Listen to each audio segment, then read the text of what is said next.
500 marks के ऊपर आप लोग के गारंटीड है, ठीक है। एनीवे हम लोग स्टार्ट करते हैं with the very first point, day 5 यानी बायो, ठीक है। डे 5 मतलब बायो के आपको क्या करना है 16 जून कल के लिए। बच्चों आप लोग जब भी देख रहे हो दिक्कत की बात नहीं है, आपको क्या करना है फोकस रखना है हाई यील्ड चैप्टर्स पे। मैंने सारे चैप्टर्स की लिस्ट अच्छे से बना दी है, चाहे वो जेनेटिक्स हो, इवोल्यूशन हो, इकोलॉजी हो, ह्यूमन हो, प्लांट फिजियोलॉजी हो, जितने भी सारे चैप्टर्स है, ह्यूमन रिप्रोडक्शन है, वो सब सारी चीजें मैंने आपको अभी मैं आपको दिखाऊंगा भी, इसलिए वीडियो के लास्ट तक बने रहना ताकि आप लोग देख पाओ कि यार कहां से हम लोग का मैक्सिमम क्वेश्चंस आता है, और वही इस साल भी उसी से आने वाला है, इसमें कोई किसी को डाउट नहीं है। तो उस पर मैक्सिमम फोकस रखोगे और एक दिन में आप लोग करोगे, ठीक है। अब मैं क्या बोलूंगा, नेक्स्ट आपको करना क्या है, एनसीईआरटी टेबल जो होते हैं उसको आपको रैपिडली स्कैन करना है, बोल्डेड टर्म्स को देखना है, जो जो आपने हाईलाइट किया हुआ है उसको ध्यान दोगे, ठीक है, उसको जल्दी से पढ़ोगे। और सिंस आपको पता है कि इतनी सारी बुक्स हैं, ठीक है, ऑब्वियसली आपको एनसीईआरटी पढ़ना है, एनसीईआरटी में 11th और 12th ये दोनों क्लास की बुक पढ़ना, तो काफी वॉल्यूम बहुत ज्यादा है, तो आपको लाइन बाय लाइन रीडिंग से बचना है। आपके पास सिर्फ और सिर्फ कहीं ना कहीं 24 घंटे का टाइम है, जिसमें से आप लोग 12 घंटे से लेकर के 16 घंटे ही पढ़ पाओगे मैक्सिमम, ठीक है। तो उसमें अगर आप लाइन बाय लाइन पढ़ने चले तो वो पॉसिबल नहीं हो पाएगा, लाइन बाय लाइन नहीं पढ़ना है, ओवरऑल देखना है।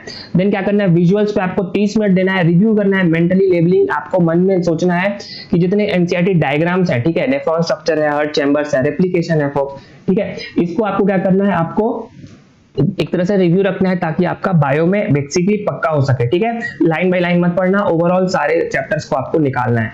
नेक्स्ट बात है डे 4 पे जो हम लोग का केमिस्ट्री रिएक्शन और ब्लॉक डेटा पे होगा।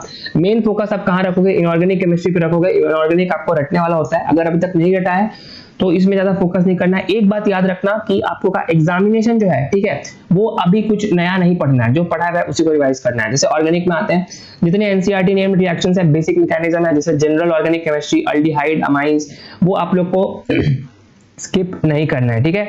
उससे अगर ऑर्गेनिक इनऑर्गेनिक में आते हैं तो जितना कोऑर्डिनेशन कंपाउंड, देखो इनऑर्गेनिक के तो दो मोस्ट इंपॉर्टेंट चैप्टर्स हैं, एक कोऑर्डिनेशन कंपाउंड है, दूसरा हम लोग का कोऑर्डिनेशन कंपाउंड के साथ हम लोग का ये एक तो ये हम लोग का इनऑर्गेनिक में मोस्ट इंपॉर्टेंट चैप्टर है। देन सेकंड हम लोग का इसके साथ साथ एसपीडीएफ ब्लॉक भी आते हैं, तो जहाँ मोस्टली हम लोग का बी ब्लॉक सबसे बड़ा चैप्टर है, तो इससे भी क्वेश्चन आएंगे, ठीक है। तो आप लोग को इस पे ज्यादा फोकस तो रखना है, बट इसको भी अगेन लाइन बाय लाइन पढ़ने मत बैठना, क्योंकि आपका टाइम इससे काफी वेस्ट हो सकता है, ठीक है। अगेन आपके पास 24 घंटे का ही समय है, इसी में आपको कोऑर्डिनेशन कंपाउंड और एसपीडीएफ ब्लॉक पढ़ना है, ठीक है। उसके बाद फिर हम लोग का चैप्टर्स को खत्म करना है, ठीक है। उसके बाद physical chemistry, obviously formula book है, तो जितने फॉर्मूलाज है आपको देखो फिजिक्स में as well as physical chemistry में जितने फॉर्मूला बेस्ड नहीं है फॉर्मूला बुक, तो जाकर के इंटरनेट से डाउनलोड करो, 100 sources are available.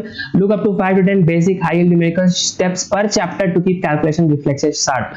ठीक है, मतलब कहने का मतलब जितने चैप्टर हैं उससे आप फॉर्मूला बुक आपको रटा होना चाहिए, कोई ऑप्शन नहीं है, ताकि आप लोग फिजिकल के लिए भी फुल रेडी रह सको। अगेन मैं आपको लिंक में दिखाऊंगा कि आपके केमिस्ट्री से मैक्सिमम चैप्टर से कौन से टॉपिक से मैक्सिमम पढ़ाई क्वेश्चंस पूछे जाते हैं। देखो फिर डे 3 यानी आपको परसों क्या करना है, 18 जून को करना है, अब फिजिक्स पे ध्यान देना है। फिजिक्स पे अगेन सेम हम लोग स्ट्रेटजी यूज करेंगे, फोकस एक्शन रूल, ठीक है। जितने हाई फ्रीक्वेंसी स्कोरिंग ब्लॉक्स है, मॉडर्न फिजिक्स है, सेमीकंडक्टर्स है, करंट इलेक्ट्रिसिटी है, मैग्नेटिज्म एंड करंट इलेक्ट्रिसिटी, काफी क्वेश्चंस पूछते हैं, ठीक है।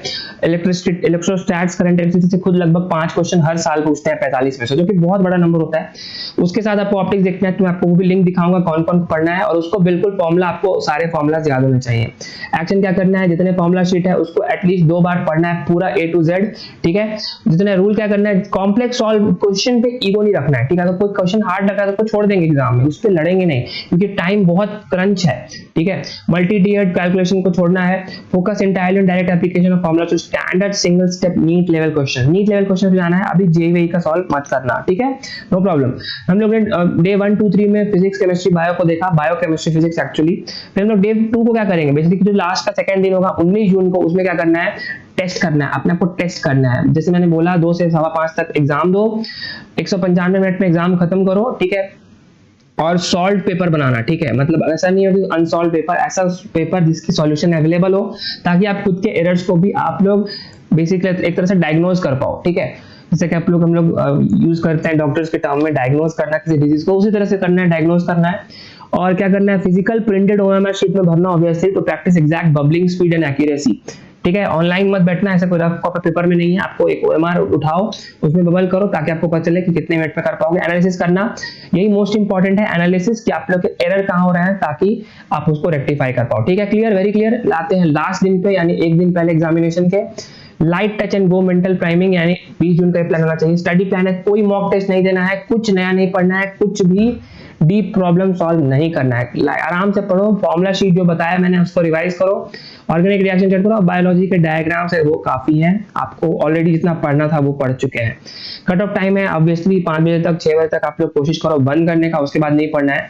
और कल के लिए admit card, valid ID proof, passport, post card size photograph को तैयार रखना। क्लियर? आपको सबसे final last but not the least आपको रेस्ट करना है, 7 से 8 घंटा आपको सोना ही सोना है, कोई ऑप्शन नहीं है, ताकि आपका ब्रेन जो है मैक्सिमम स्पीड में वर्क कर सके। ठीक है, फिर आते हैं हम लोग, ये हम लोग का इतना ही प्लान था। इसके बाद मैंने जैसे आपको बताया कि जो इंपॉर्टेंट चैप्टर्स हैं, क्या क्या मोस्ट इंपॉर्टेंट चैप्टर्स है जो आपको मिस नहीं करना है, सारे सब्जेक्ट्स का बताऊंगा ताकि आप लोग तक बिल्कुल कोई डाउट नहीं रहे। तो ऑलरेडी मैंने इसे वीडियो बना दिया है तो मैं इससे ज्यादा लंबा नहीं करूंगा।